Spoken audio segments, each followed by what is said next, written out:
অনেক অনেক দিন আগের কথা। এক জঙ্গলের ভেতর এক চতুর শিয়াল আর এক বোকা কুমির পাশাপাশি বাস করত। শিয়াল থাকত বনের ঝোপে আর কুমির থাকত নদীর পানিতে। কুমির নদীর ধারে বসে মাছ ধরছে, কিন্তু কিছুতেই ধরতে পারছে না। বসে থাকতে থাকতে সে ঘুমিয়ে যাচ্ছে। শিয়াল দূর থেকে দেখছে আর হেসে বলছে, কি হলো কুমির ভাই, মাছ ধরার চাইতে তোমার ঘুম ধরছে বেশি? আহা, পেট খালি থাকলে ঠিকভাবে ঘুমও আসে না রে।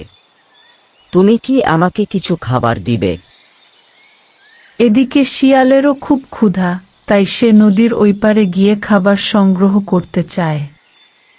মনে মনে চালাকি করে সে কুমিরকে বলে, শোনো কুমির ভাই, নদীর ওপারে অনেক বড় পাকা পেয়ারা আছে, কিন্তু সেখানে যেতে তো আমাকে নদী পার হতে হবে।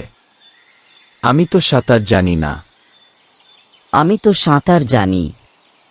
তুমি আমার পিঠে উঠে বসো, আমি নিয়ে যাব।